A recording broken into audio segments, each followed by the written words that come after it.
Hello, welcome to Mrs. Pilcher's bookshelf. I hope this finds you well.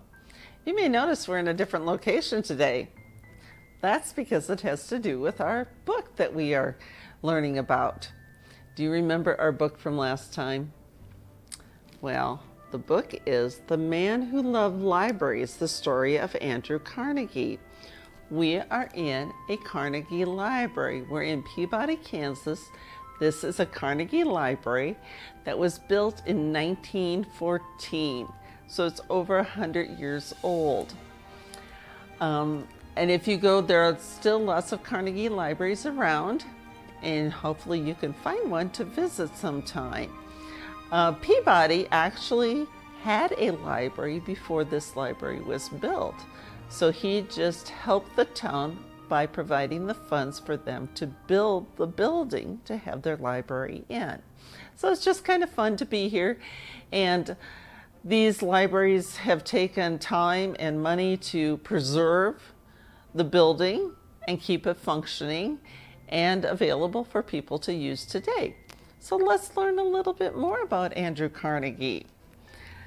So here's our book, The Man Who Loved Libraries.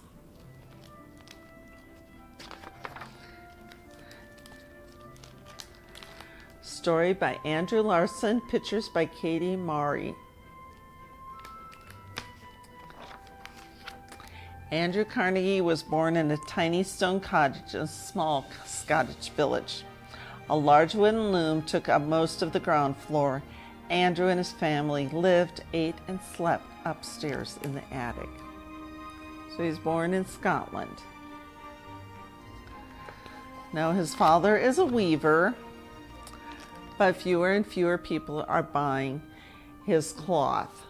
And so things are getting really tough for the Carnegie family. Andrew loves to learn. He knows school is important. He is able to go to school when he's 8 years old. And he really, really likes school, and he was an excellent student.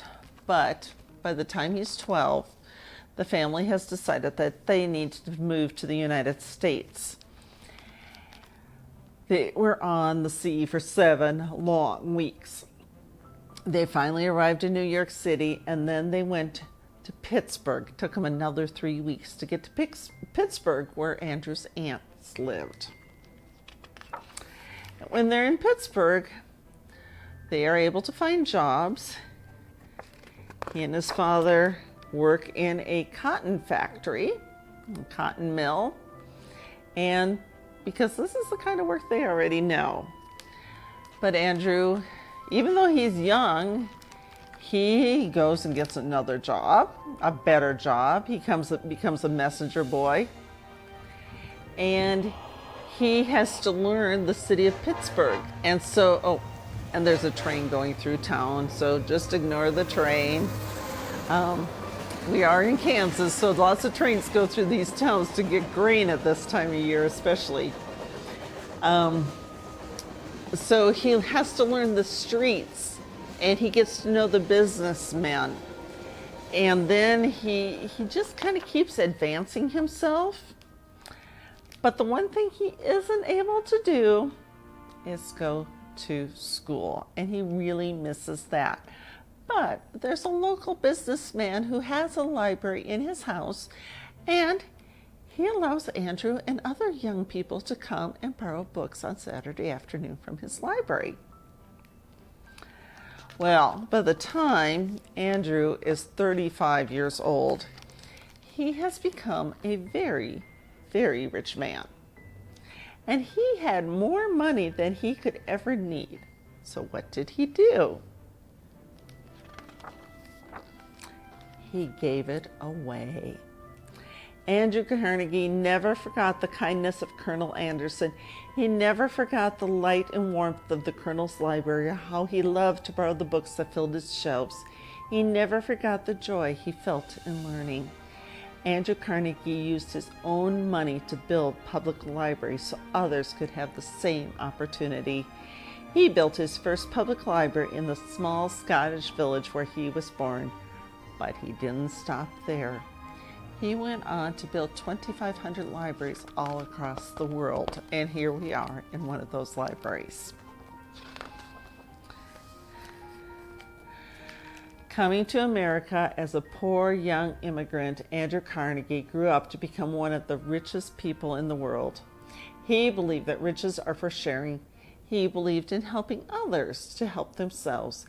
Andrew Carnegie built public libraries so that someday someone like you could feel the joy of borrowing a book like this.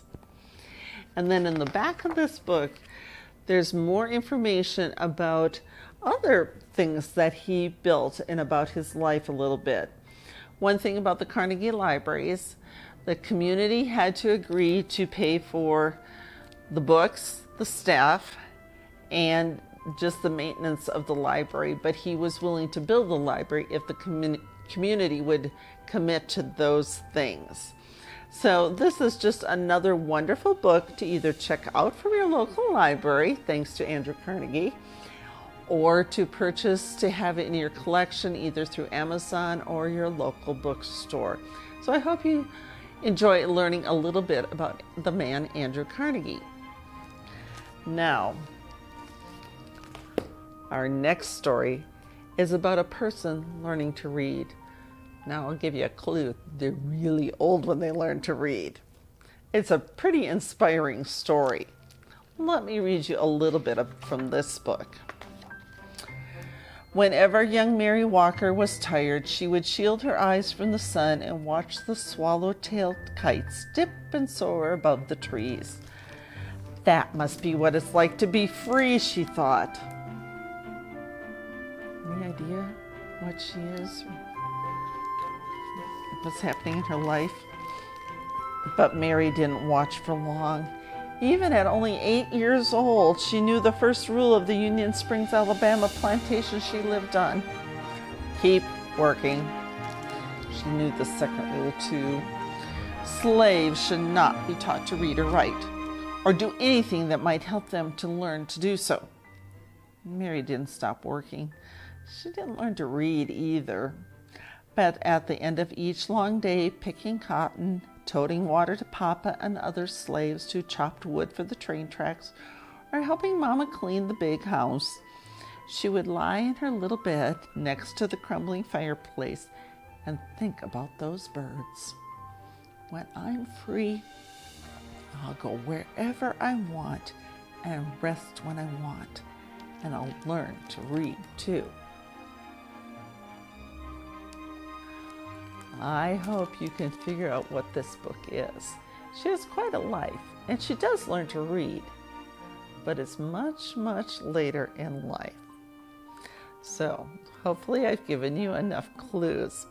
I hope you have a wonderful day, and I'll talk with you another time.